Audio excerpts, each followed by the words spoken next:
Alright guys, quick disclaimer. The airsoft replica and or parts in this video are not real firearms. And nothing shown works in real firearms either. So don't try it. This video is for educational and entertainment purposes only. And everything here is strictly for airsoft use. Again, these are airsoft use only. Alright, let's get into it.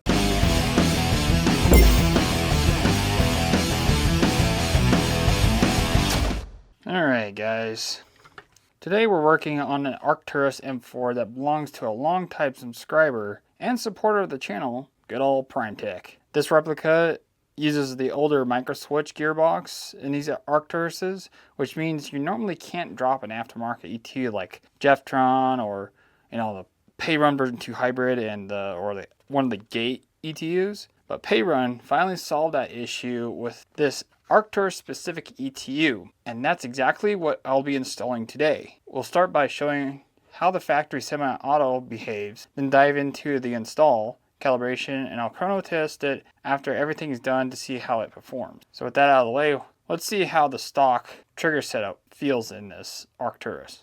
Alright, here's the factory setup on semi-auto before any upgrades. I mean, right off the bat, there's a lot of take up. As you can see, there's nothing happening with that much trigger pull. So once I get to this point, there's a little wall break, and then it shoots. Now, one thing that the Perun offers is if you don't like that take up, you can adjust that to get rid of it. And then you can have that click anywhere you want, essentially. And so that's the biggest thing that I noticed right off the bat with the OEM trigger setup with the Microswitch. Yeah. Another thing I noticed is that with the factory setup, it's pre-cocking a little bit with this 11.1 LiPo, which I'm pretty sure the spring in this thing is a little too weak and it's causing a little bit of overspin because I can see the piston head through this porthole of the cylinder. You can see it. There it is. So that's overspin right there. And being able to put a Perun ETU in it, you can have active braking so that doesn't happen and your piston actually doesn't pre-cock anymore. And then obviously there is no low battery warning for using the LiPo, so you could end up over discharging your LiPo and therefore ruining it. And my experience with Perun ETUs, or any ETU for that matter that has that feature where it makes the replica beep at you, is really nice and then shut off if it discharges too much. There's already a bunch of features that would be nice to have for those who regularly airsoft. So now that we have an idea of how the factory trigger works, let's tear this thing apart and take a closer look at it and compare it to the Perun electronic trigger unit and go ahead and install it. 5 minutes later. Alright, got the gearbox out of that Arcturus, and as you can see, instead of a standard trigger shuttle and cutoff lever setup like in your traditional gearboxes, you can see the two differences. It uses a completely different trigger than your standard one, so you can see that you can't use a regular trigger with it. And if I pull off the Microswitch, notice that this open area right here has a bunch of extra metal, raised parts and lowered parts. You can't take a version 2 hybrid, for example, and throw it in there. You can see that without heavy modification, you can't put it in there. Additionally, if you flip over the gearbox shell, and we'll compare it to the traditional style, even the selector plate looks way different. Plus, for the safety, you have this little trolley here that blocks the trigger when you put it on safe, so you can't pull it. And then the traditional uses the lever right here instead. So there's no hole here for what the traditional setup has, but from here back, it's about the same. It's all about this area that creates a big problem of why you can't really use a traditional style ETU for the version 2. Plus, there's no window on the Arcturus for the sensors on the other side of these ETUs to read the selector plate. And that's exactly why Perun made this dedicated version instead of trying to adapt the hybrid board. This ETU is built around the Arcturus Microswitch layout. Basically, drops right in. This is going to be changed out though. It uses optical sensors positioned to read the Arcturus Selector system, magnetic sensors for the trigger, and includes its own replacement cutoff lever assembly. This guy. It all comes in this little package here. and there's the little cutoff lever and some other miscellaneous parts that are later explained in the manual. So the takeaway is the traditional version 2 gearboxes equal wide open space for aftermarket ETUs like the Perun version 2 Hybrid, then the Arcturus Microswitch gearboxes with its sealed layout that needs its own specific board. That's why the Perun version 2 Arcturus ETU is the only proper drop-in option for these replicas. So you're going to remove everything off the trigger. So this whole portion here is going to go bye-bye.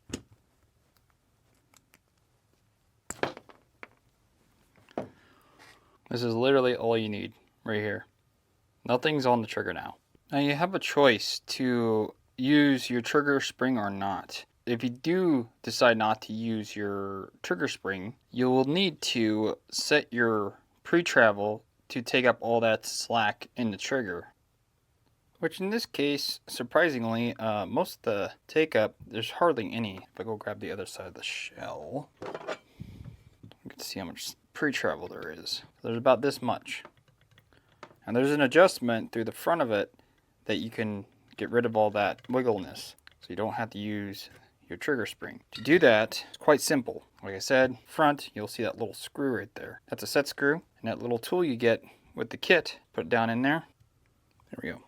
You can see where it's inserted. Now, you're going to turn it clockwise to take up that space. And right now we're literally adjusting the pre-travel. Alright, so I gave it close to a full turn. Let's see where it goes. Still quite a bit. So we're probably going to have to give it quite a few turns just to get it to set right. So we get rid of all that sneaking play. I'm actually going to use my Allen wrench because I'm pretty sure this is a 2mm. Oh, it's not a 2mm. It's a 1.5. Oh, that's so much better. Okay, let's see if that did it. You just keep going, back and forth, trial and error it. Oop, a little too much because... yeah, that feels a little light. So I think I'm lightening up the brake force here. Which isn't actually the right way of doing it. There's a different way of doing it, which I'll go over later. There, I backed off about a quarter turn. Yeah, there's barely any play there. Yeah, we want more brake force than that. That's kind of weak. It also doesn't help that seems like the wires are rubbing on this a little bit because there's very little room. So I'm going to have to look at the wiring a little bit more and try to see if I can make that a little bit better. It's how you adjust your pre-travel. Now, if you need to adjust your post-travel, also known as over-travel, basically the amount of which this moves, this is over-travel, the amount of distance after it makes contact with that piece to make it move. So the moment that starts leaving, you're in over-travel. That's over-travel. You can adjust that. And that adjustment is right on top. So we can really make this into a feather. So we can actually make it go that far simply by adjusting this screw up here. See how much it limited it by. It's not even touching it yet. Let's see what that did. There we go. See, look at now it's only going about halfways. To give you an idea what that looks like, you can really dial that sucker in. So it's got a quicker return too, since it doesn't have to go as far. And so you just tune that to your preference. Now, if you want a stronger brake force of which it releases, like how much that holds, there is a different lever that you install. This guy. And if you notice, if I put it side by side, that guy is much smaller. And this has more surface area contact, so it's going to increase the strength of which this makes contact to that magnet that's sitting there. And you can also just get rid of it entirely if you don't want it at all, just simply by removing that screw. You remove that screw, you no longer have to worry about that click force. You can just have that feel. So that little screw is the soft brake force, and then obviously this is the hard brake force, and then with no brake force, you just remove the damn screw. So if you want to change this out, I'll go ahead and show you how to change that lever out to the thicker one. So if you want more brake force, have more clickety click, go ahead and show you. So in order to swap this guy into this guy, you need to remove the holding screws located on both sides of the housing. Right here, and then when you flip it over, right here.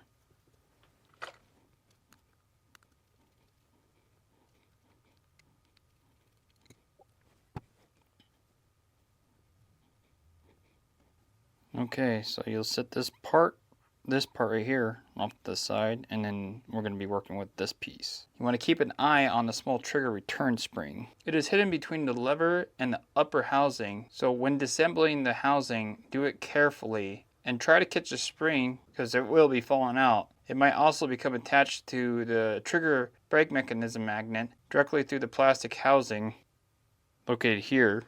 So look for it if you cannot find it. So if it falls out, this magnet might catch it. So in order to get this guy out, we have to push out the axle. This guy. There's the axle, and I'm going to lay it flat in hopes to catch that spring. Hopefully it doesn't come shooting out because I have no idea what that looks like. Oh, there it is. There's that return spring. The lever was right here, so it stayed right where it was at.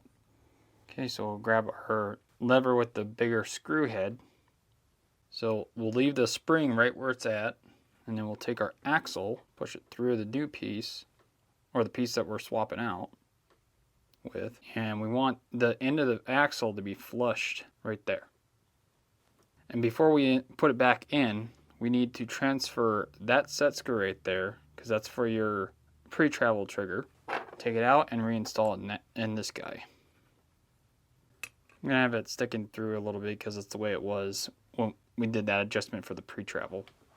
Now we can just slide this in here and try and catch that spring, because that spring needs to go in that pocket right there. This is already not going well.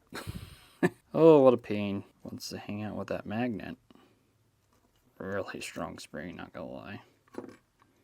Try my angled pick maybe, because what I'm trying to do is trying to get that damn spring to go in that pocket. Magnet's so strong, it's pulling it from the axle area. Why does this have to be so damn difficult? I hope that this is magnetized.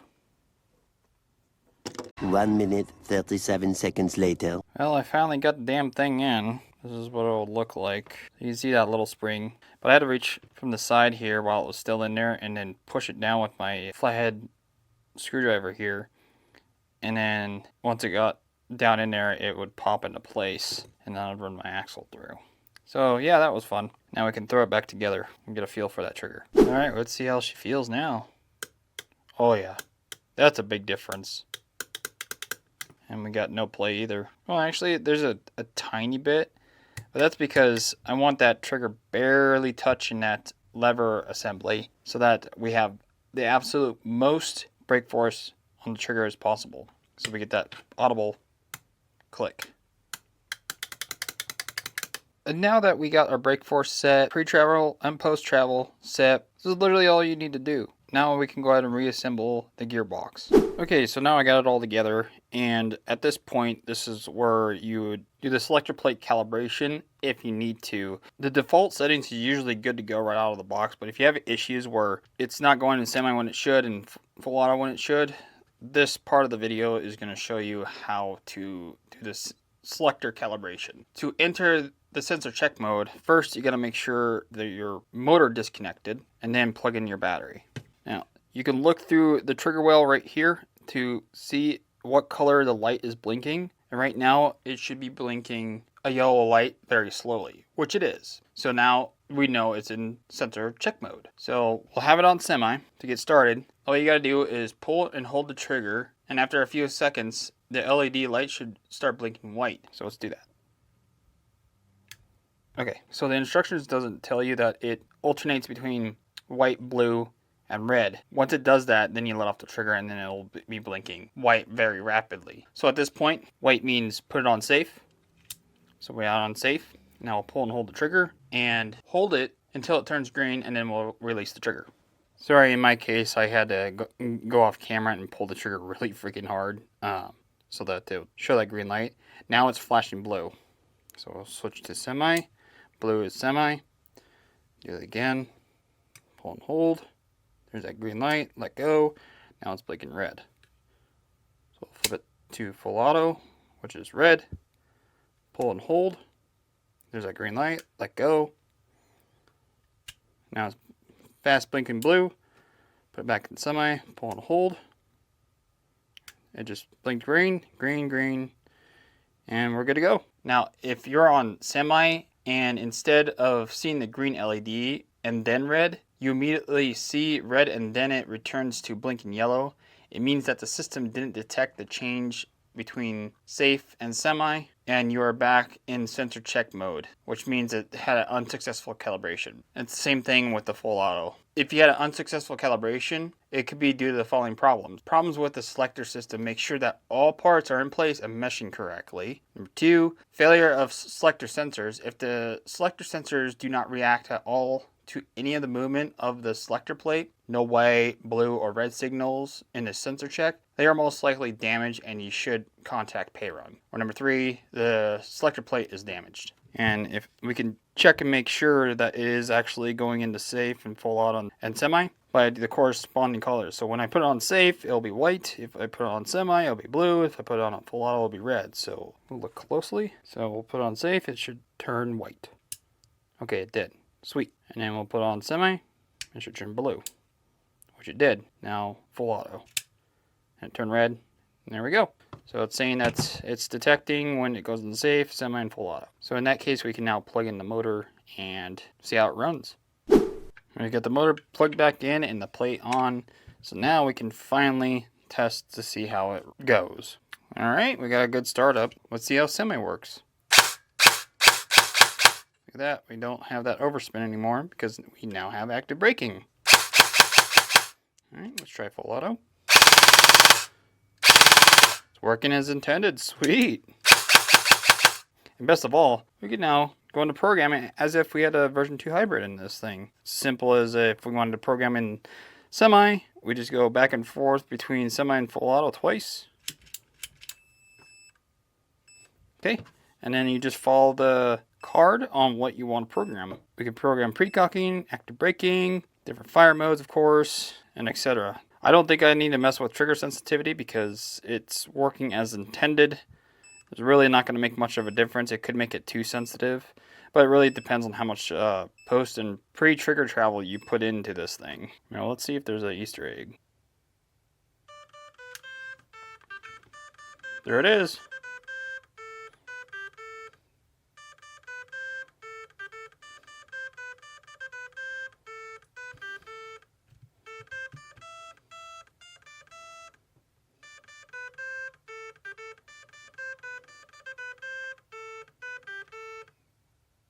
Well, that was cool. Put down in the comments below if you know what song that was. After getting everything installed, dialed in, chrono tested, there's actually one more thing this ETU that stood out to me. And it's something I didn't expect when I started this project. But before I get into that, I want to take a second and thank PrimeTech again for trusting me with his Arcturus M4. He's been supporting the channel for a long time, and this build turned out to be the perfect test case for showing what Perun Arcturus ETU can really do. The built-in clicker feels great, really tactile and consistent. The installation overall was straightforward, though swapping over to the stronger brake force lever took a little extra patience. I did run into a trigger sticking issue that didn't make it on camera, but reinstalling the trigger spring fixed it completely. I've already talked to Perun about the cause, and future batches should ship out without that problem. The biggest thing to watch out for during this install is that white little selector part and that tiny little spring inside the ETU housing, if they're not seated perfectly, selector calibration just won't work right. So take your time there. Don't skim the instructions. They actually make this install go a lot smoother. Anyway, I'll be revisiting this ETU later once I get a few more builds through it. But for now, that's where we'll leave things. If you found this video helpful, drop a like, subscribe, and maybe share with someone who's running one of these older Arcturus gearboxes. It really helps the channel grow and keep me doing more in-depth tests like this. So thanks again, PrimeTech, and thanks for all of you for watching. I'll see you on the next one.